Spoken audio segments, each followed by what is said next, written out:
Well, you got 3 generations of Fischers right here.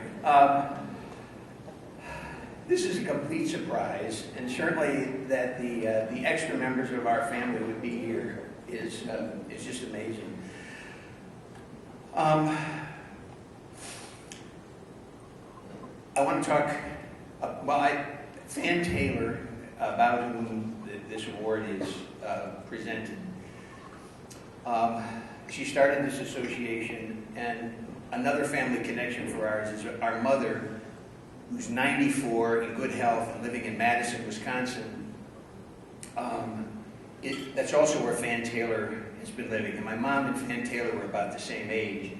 So it meant that when I would go to visit my mom, I also tried to make the effort to see Fan, and I was able to see her a couple of years before she died. And for those of you who are new to this field, you don't have that connection with its history, but you just need to know that for this woman to have founded this organization, I think in the late 40s or early 50s, it was a tremendous triumph. So to be receiving an award that's named after her, the founder of this organization, is a deeply meaningful recognition for me.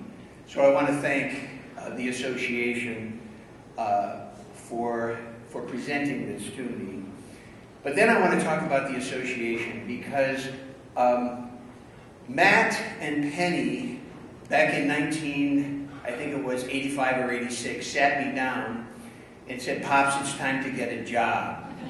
At the time, I was a consultant. Income was like this. I was doing gigs at the Kennedy Center on my own, with my own money. Some were successes, some were failures. But they sat me down and said, "Pops, we need security and stability in this family. Get a job."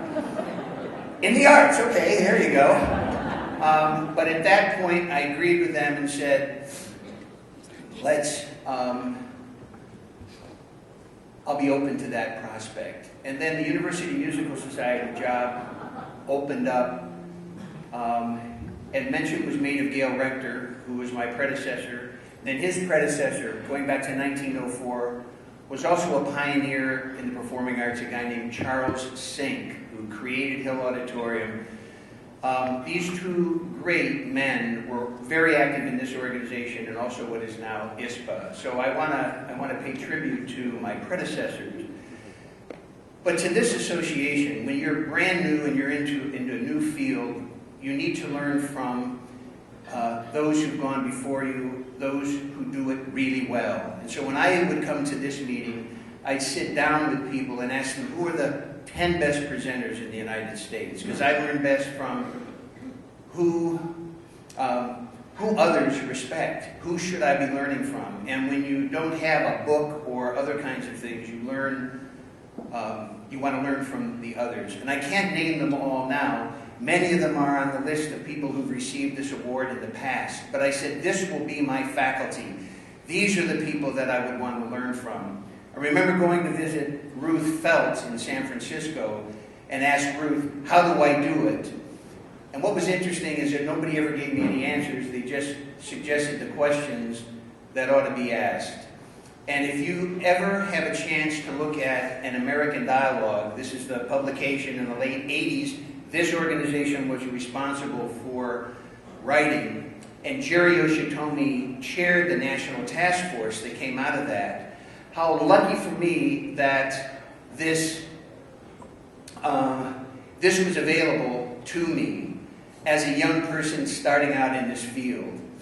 And that task force and its members were the ones that gave guidance. But when you look at that book, it had all the right questions that we should be asking and that we weren't at UMS. How do you define your community? How well are you serving it? How are you advancing the art form? How are you educating the next generation? We weren't asking those questions, but it was this association and its efforts to educate us and move us forward that I want to recognize. And then there's Susie Farr, who was leading the organization at that time, was never satisfied with anything that I did. I would want to report to her and get her blessings, and she'd say, it's not enough. So I give a shout out to Susie Farr, who was leading our organization at a time when this young guy trying to learn. So this association has been so critically important to me and my professional development, to my staff, and certainly to our organization that has been involved in trying to transform itself for the last few years. I want to just say another word about Pat Hayes, who was mentioned in this presentation. I'm so sorry he's not with us, because Patrick Hayes, the founder of the Washington Performing Arts Society, and also the first president of what's now ISPA in 1948 at age 38, desegregated the theaters of Washington, D.C. He was the first to present Marian Anderson in Constitution Hall after he and others made sure that those discriminatory policies would be eliminated. In founding Washington Performing Arts Society, he had as his first chair Todd Duncan, who was the first Porgy in Porgy and Bess, and in a still segregated Washington, D.C. in the mid-60s, to have this wonderful, small, Irish, leprechaunish guy, Pat Hayes, with this tall, marvelous black person named Todd Duncan, embrace and say, Eno, E-I-N-O, the arts, everybody in, nobody out, was fantastic. Two more short thank yous, because you need to get to the resource room. Number one is the community of Ann Arbor and the University of Michigan, to have provided support for the arts for 131 years. It's just amazing. We are so blessed in this community. You've heard about the tough times of Michigan, but this particular community is absolutely extraordinary. And then finally, this magnificent staff of UMS. They're at a table over here. Many of you know Michael Kinjoka, our Director of Programming. You know Susan McClanahan, who does our development. Claire Rice, who succeeded Ben Johnson in education. Not here are John Kennard, who does our money, and Sarah Billman, who's become a major figure in marketing. And then there's the rest of the staff here that I so look forward to having all of you meet. Finally, just as the situation was for me 22, 23 years ago when I started out, and I needed who were then emerging elders in the field.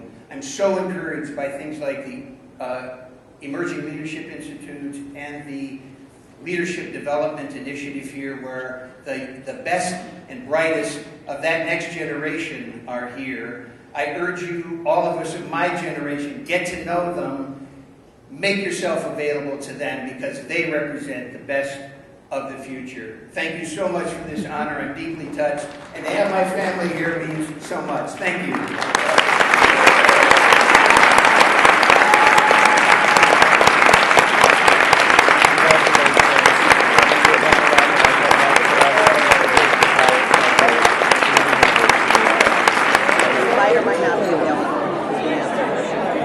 Sarah, what are you doing here? Just for you, Ken. Oh, man. That's great. Hold up the award, Ken. Let's see the award. What's... There we go.